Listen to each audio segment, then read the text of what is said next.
Hi everybody, it's Deanna again, and I am in the cemetery where one of my abusers is buried. Um, that would be my brother, Danny, and I have decided to do a confrontation. Um, Sometimes these can be very useful for survivors to say what they need to say. Um, it's not you're not going to change them, and um, that they don't have any real sense of empathy for anybody. So doing a confrontation, whether it's a letter or a video or whatever, you want to do these with caution. If you're doing them face to face, I would suggest, if you're wanting to confront one of your abusers face to face, that you do it in the setting with safety measures, in maybe a counseling setting or in a public space where you will be safe, because you never know how they'll go. Now, with my situation, I have two abusers that have passed away, and one of them who is in the early onset of dementia, and so he's not available for me to have any kind of face-to-face confrontation that will really be meaningful anyway. So what I'm doing, because I have come to the spot in my healing that I'm over blaming myself for anything, and I'm over thinking I did anything wrong, because obviously I did not. I was a child, um, and they need to own what they did, and I don't care if they're dead or alive. They need to own it, not me. And so me writing these letters and reading them out loud to gravestones, with one of my abusers, it will be to an empty chair, because he is no longer available, but he's alive, so I can't really go to a gravesite for him. So he will be an empty chair confrontation. But these letters say what I need to say, to get all of that out of my system and put it where it belongs, on them. So for me, I feel it's a very useful tool when you get to that place that you feel comfortable, that it wasn't you. When you are able to accept that it wasn't you, it was them. Um, Doing a confrontation letter, even if you don't ever read it out loud to anybody, just doing that, telling your story again, but telling it to the person that did it to you, can be very empowering and very healing for survivors. So this is actually the first time I have been to my brother's grave since I was a teenager. So 30, 40 years that I've not stepped foot in this cemetery, and probably after today, barring any future things that I want to say to him about what he did to me as a child, I probably will never be back here again. Um, it's really funny that my mom sent flowers to his grave. Um, Interesting, because, I'm alive, and uh, I've never gotten anything like that. So, whatever. So, here we go. So, this is one of my abusers, and he was my brother. And this is his gravestone and the lovely flowers that my mom had sent to him. Uh, Danny died in his sleep on my 16th birthday. Isn't that a kicker? Yeah, I thought so. My 11th birthday. It was a great year that year. So, I am now going to read my confrontation letter.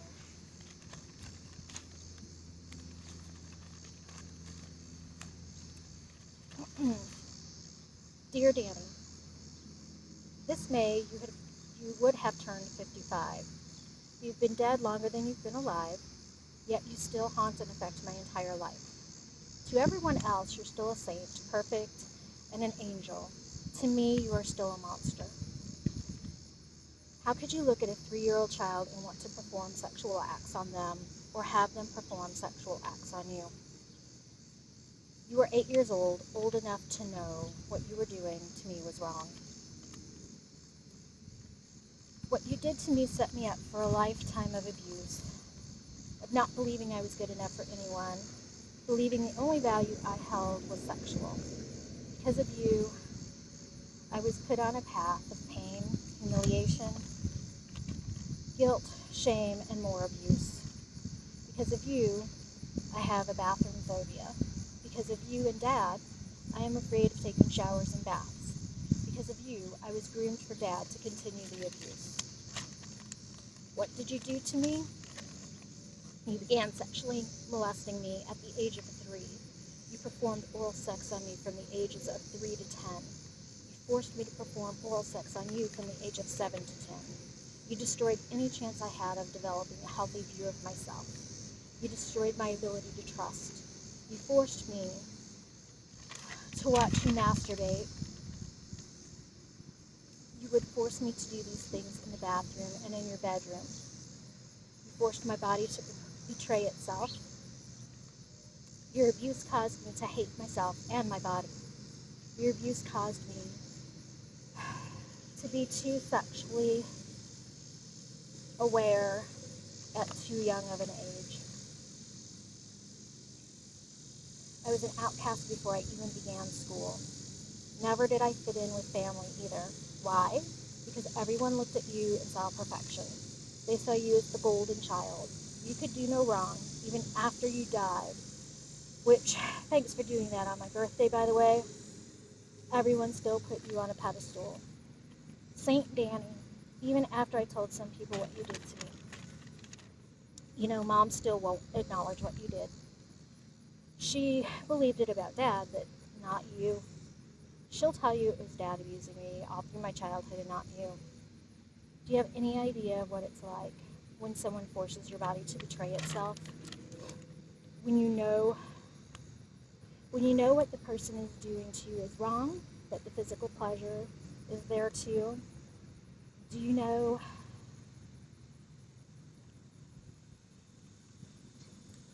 what that does? Do you know what that does to a young mind? Do you have any idea how warped my mind is when it comes to how I view myself? For the longest time, I looked in the mirror and I saw this ugly girl who did not deserve love, did not deserve kindness, did not deserve happiness. I saw a girl who was stupid and only good for sex. And now, today, I look in the mirror and I see a woman who has worked hard to become independent, strong, and intelligent. That I am beautiful and talented. Not only that, but I have reclaimed my body. I decided who I give my body to and who I will allow to touch it. I have learned it is okay to enjoy sex. I have learned you can enjoy sex under the right circumstances. Despite the pain and trauma you inflicted on me, I have gotten 2 college degrees. I have 2 amazing kids, and I've provided a good start in life for them. I've done everything I can to make sure they do not encounter people like you or Dad.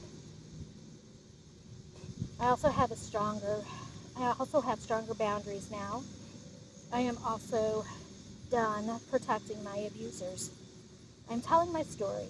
I know that means possibly losing people, but honestly, no one has ever really been on my side before now. I've grown stronger, and I'm tired of people putting you on a pedestal. Tired of them making you out to be some saint. I do not and will not ever forgive you for what you did to me. You don't deserve my forgiveness. What I do is forgive myself. I forgive my body or physically responding to you. I forgive myself for not telling people what was happening. I forgive myself for being unable to protect myself. I forgive myself for the hate, the anger, the loathing, and the shame I felt my entire life because of the abuse I suffered. This is the next step in me claiming my life. This is me beginning to share my story and placing the blame where it belongs, not on me, but on my abusers. The first one being you. If there is a life after this, I imagine that you are not where others think you are. I know I'm not the only person you hurt. I know you can hurt. I know you hurt one of the other babysitters that we had as well. I think you were a sexual predator in the making, and wherever you are now, you are facing the consequences of your actions from this life. You will no longer be a negative influence on my life. I am stronger than your memory, and I will tell my story and use my experiences to help others. You failed in destroying me. Your despicable actions only made me stronger and determined to protect others from people like you. And this will be the last time you hear my voice or see me in this cemetery.